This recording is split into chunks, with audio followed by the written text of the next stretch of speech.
Problem segment tonight, can the Democratic Party rise again? As you may know, over the 8 years President Obama was in office, the party has lost 10 Senate seats, 63 House seats, 12 governorships, 948 state legislative seats. So some believe it's because the Democrats play the race card all the time. People are fed up with it. Now there's a competition to see who will emerge as the leader of the Democratic National Committee. That used to be Debbie Wasserman Schultz, but she was fired because she let the Russians hack into all the emails. That's not true, that's a joke. But she was fired.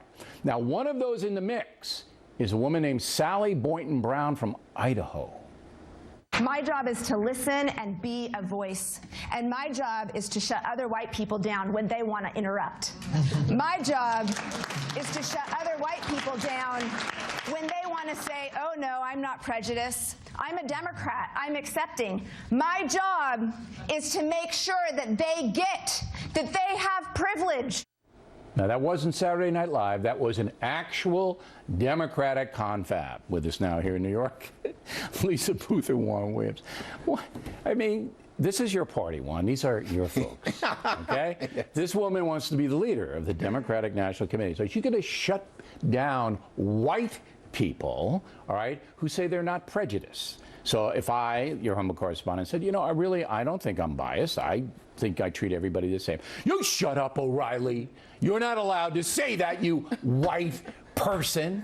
And this is what the Democratic Party is considering? Well, it's only I that am allowed to say that to you. But no, I mean, clearly, I think this is, as you say, it looked like a parody, did it? Yeah, that's what I was just saying. It was comedic material. But it was serious. But the fact is that the Democrats, in their desire to have some resurgence, in fact, need to listen to white working class voters. How about Sally? Do they have to listen to Sally? Should they listen to Sally? Well, the best I can say about Miss Brown, right, or Boynton Brown, whatever, is that minorities often feel that they are ignored or not listened to. You're talking about white people. Even though blacks and Latinos are the base of the Democratic Party. She's not talking about minorities, talking about white people. Well, I think that's the problem, and especially when you have, after the Trump elections, Trump talking about white people who feel forgotten.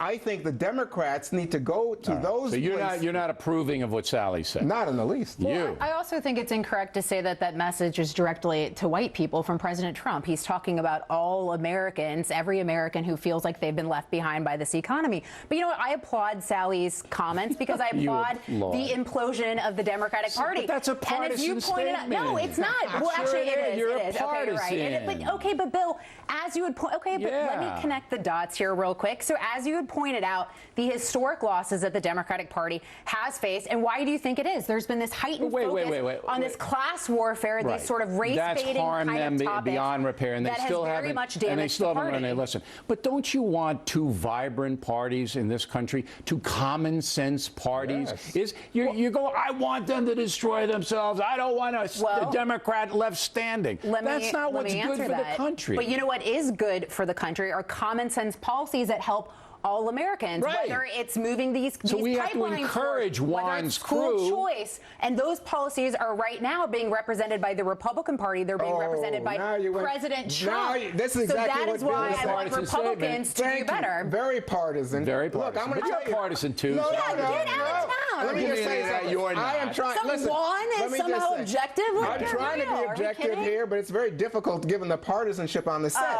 But I will say this: even President Obama, in his farewell address, said we have to do a better job of listening to white America. But you can't listen because Sally is going to shut you up. Well, the people who... Are you going to vote for Sally to be head of the DNC? No, I'm not voting for Sally. But I will say this. Donald Trump, by the way, went beyond that. Because remember, Donald Trump really went beyond the gerrymandering efforts by Republicans, very partisan, and he appealed to people in blue states. Last word, Lisa. But that's why he won. I think it's also important to point out Representative Keith Ellison, another candidate for the DNC chair, has also made and written, very racially charged and racist remarks in his past. He said that black people need a separate country. See if we can get Ellison on tomorrow or the next day, because Ellison comes on. At least he's get him on there. He's I don't think he's learned his lesson about this racial politics business either, but we'll talk to him.